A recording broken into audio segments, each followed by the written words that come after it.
आज का दिन व्यक्तिगत तौर पर मैं ये कह सकता हूँ, कई तरह की परेशानियों से गुजरना पड़ा।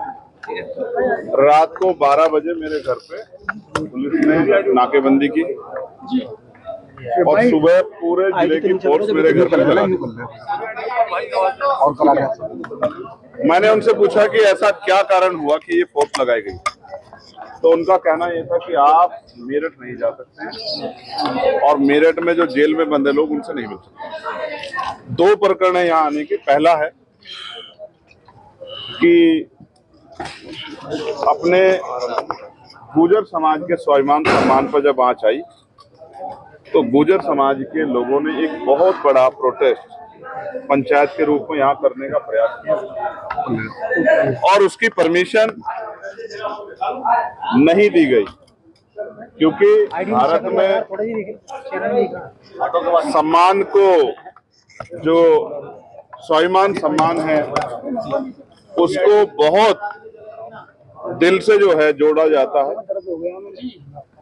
तो उन्होंने पंचायत की लोगों को अरेस्ट कर लिया गया भीड़ को छितर बितर करने के लिए।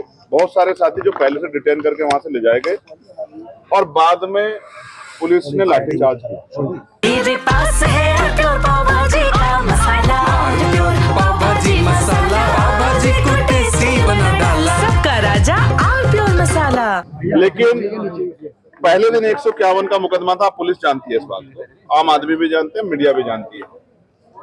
उसमें 26-27 लोगों को जेल भेजा गया, जिनमें प्रमुख रूप से हमारी पार्टी के राष्ट्रीय महासचिव, मेरे भाई, मेरी बाजू, गुर्जर समाज का स्वाभिमान सम्मान भाई रविंद्र कुमार भाटी जी, भाई प्रवेश गुर्जर जी, विशाल ढाइकी जी, भाई सोनू गुर्जर जी, अनिल कसाना जी, अमित कसाना जी, दीपक बिजोपुरा जी, रविंद्र गुर्जर जी, अभिनव मोतला जी, इन तमाम साथियों को, इनके साथ और बहुत सारे साथियों को जेल में भेज दिया गया। 2 दिन बाद इनके खिलाफ एक मुकदमा पंजीकृत किया गया जिसमें बीसीएम की कल। ये जो सारे लोग हैं, ये अपने स्वाभिमान सम्मान के, अपने महापुरुषों के स्वाभिमान सम्मान की लड़ाई लड़ने आए थे और इनको मिला क्या सरकार की? निर्दोष होते हुए जेल, अपमान, जातिगत गालियां। तो मैंने कहा था कि मैं वहां उनसे मिलने जरूर जाऊंगा। दूसरा प्रकरण है सलावा। अरे भैया कौन लगा रहा? तो मैं गुर्जर समाज के अपने भाइयों से मिला और मैं जिस तरह मैंने उनको सुना, मैं बहुत गारंटी से कहता हूँ, ये राजनीतिक लड़ाई नहीं है, सामाजिक लड़ाई। गुर्जर समाज के स्वाभिमान सम्मान पे हमला हुआ है और गुर्जर समाज के नौजवान इसको बर्दाश्त नहीं करेंगे। वो उन्होंने अनशन भी किया, वो हर कीमत चुकाने को तैयार हैं अगर गुर्जर समाज के स्वाभिमान पे कोई आंच आएगी। और मैं जहां तक समझता हूँ, गुर्जर समाज बड़ा स्वाभिमानी समाज है। वो जब स्वाभिमान की बात आती है तो वो हर कीमत को चुका देता है। मेरा तो बहुत दिली रिश्ता है। लगातार कहीं ग्वालियर में मीर भोज जी की जो प्रतिमा है उसको टीन से ढक दिया जाता है, कहीं झूठे मुकदमे होते हैं, कहीं और तमाम तरह की चीजें। ये सब चीजें हम अपनी आंखों से देख रहे हैं, किस तरह से पूरे समाज की पट्टियां लगा दी जाती है, पूरे समाज को दबाने डराने का काम किया जा रहा है। लेकिन ये समाज स्वाभिमान का झुकने वाला नहीं है। सरकार को आइडिया नहीं था कि ये जो आग वो लगा रहे हैं ये किस तरह फैलेगी। सरकार को इन चीजों को गंभीरता देना चाहिए, पुलिस को, एडमिनिस्ट्रेशन को आंख बंद करके नहीं, जिम्मेदार से कार्रवाई करनी चाहिए। सलावा प्रकरण के जो पीड़ित हैं, जिनको जेल भेजा गया है, उनसे प्रशासन ने, पुलिस ने और यहाँ का जो एडमिनिस्ट्रेशन, उन्होंने मिलने की इजाजत नहीं दी। उन्होंने कहा है कि आपको इन्हीं से मिलने की इजाजत थी, अगर सलावा प्रकरण के लोगों से मिला दोबारा आ जाओ। लेकिन उनके पीड़ितों को मिलने की व्यवस्था हमने पार्टी ऑफिस पर की है। मैं वहां जाऊंगा, उनको सुनूंगा और जिस तरह से भी उनकी आवाज उठाई जा सकती है उसको उठाऊंगा। और यहाँ इस प्रकरण में जो लोग बंद है, अगर अगले 1 हफ्ते के अंदर इनको नहीं छोड़ा गया तो आजाद समाज पार्टी पूरे प्रदेश में एक मजबूत आंदोलन करेगी और ये आंदोलन की गूंज लखनऊ तक नहीं, दिल्ली तक जाएगी। मैं इस बात का आपको विश्वास दिलाता हूं। आजम कासिम अपने भाइयों को जेल में सड़ने के लिए हम लोग नहीं छोड़ सकते। ठीक है, आजम कासिम मुलाकात हुई, कुछ बात हुई? यहाँ है कई जगह रोका गया, आप बताया जा रहा है कि कार्यकर्ताओं के साथ भी कुछ मारपीट की सूचना आ रही है। भाई ये सरकार जो है तानाशाही सरकार है। अब कोई सांसद, चुनावा सांसद जेल में नहीं जा सकता है, उसके लिए अनुबंध है कि वो इतनी गाड़ी 5 जगह तो मुझे रोका गया बैरिकेडिंग लगा के, कई जगह तो मुझे बैरिकेडिंग हटाना पड़ा। ये लोकतांत्रिक व्यवस्था है क्या? ये प्रजातंत्र है? ये तो एक तरह की हिटलरशाही है। इस हिटलरशाही का अंत होगा, जनता ही करेगी। ये हमेशा नहीं रहेगा।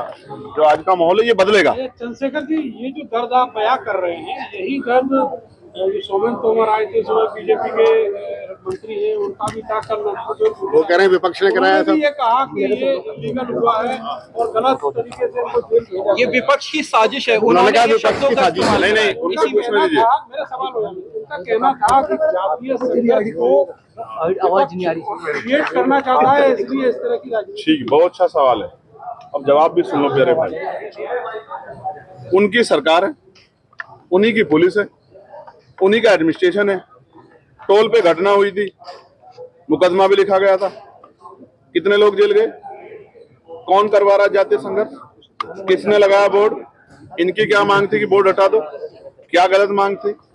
मैं तो आज ही कह रहा हूँ, हालांकि मैं किसी जातियों का समूह है, मैं बोलता नहीं हूँ, लेकिन सम्राट मीर भोज जी को लेकर जो प्रकरण चल रहा है, मैं इस राज्य सरकार से मांग करता हूं कि वो उसको कोर्ट में ले जाए और सुप्रीम कोर्ट उस पर डिसीजन दे कि ये जातियों में जो है बांट कर और जिस तरह का विवाद कराने की कोशिश की जा रही है सरकार द्वारा, कोई भी विवाद सरकार के बगैर नहीं होता है, तो ये खत्म हो जाए, इसमें स्पष्ट हो जाए।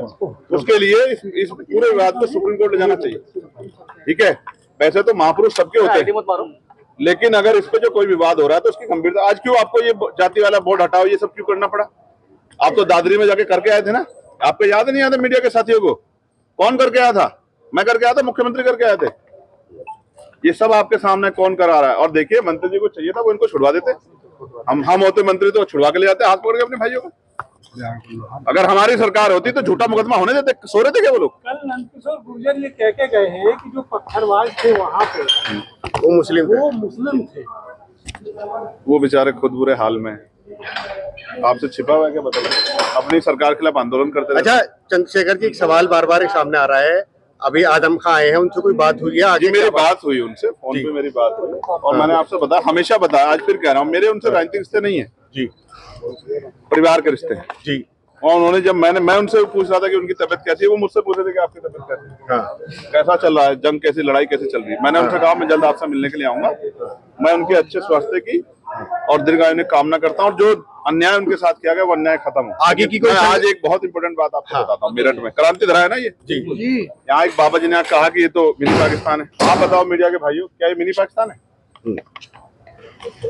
ये वही मेरठ की राह जहाँ कोतवाल धन सिंह गुर्जर ने अपने प्राणों का बलिदान दिया था। 1857 क्रांति कहाँ शुरू हुई? यही तो शुरू हुई ना। तो इस मिट्टी का कोई अपमान करके चला जाता है और सरकार उसको जो है पुरस्कृत करती है। मैं आपको बहुत जिम्मेदारी से बात कहना चाहता हूँ। आज मुझे एक बड़े अधिकारी ने फोन किया, आप भी सुन लो भारत समाचार वालों, मुझसे कहा कि अगर आप ज्यादा गुर्जर समाज की लड़ाई लड़ोगे और सलावा के मुस्लिम लोग समाज की लड़ाई लड़ोगे तो आपके जो एमपी एमएलए कोर्ट में मुकदमे चल रहे हैं ना, उनमें आपको सजा करा देंगे। और मैं आपके इस जेल पे खड़ा कह रहा हूँ, मुझे जेल का बड़ा अनुभव, 16 महीने जेल काटी है मैंने। जो लोग जेल में उस समय मेरे साथ अधिकारी थे, कुछ यहाँ भी मिले हैं मुझे। गुर्जर समाज के लिए, मुस्लिम समाज के लिए, किसानों के लिए, कमेरों के लिए, नौजवानों के लिए सस्ता एक बार नहीं 1000 बार चले जाए, सस्ता छोड़ दूंगा, झुकूंगा नहीं, मेरी बात को याद रखना। और दूसरी बात, सस्ता नहीं, अगर जान की भी बाजी लगानी पड़ी तो लगाऊंगा। मेरा नाम चंद्रशेखर आजाद, इसी मिट्टी में पैदा हुआ पश्चिम की। कुछ तो सस्ता लो, सब बढ़िया लो, इसमें क्या खास बात है? थोड़े में ज्यादा स्वाद, यही तो है इसकी खास बात।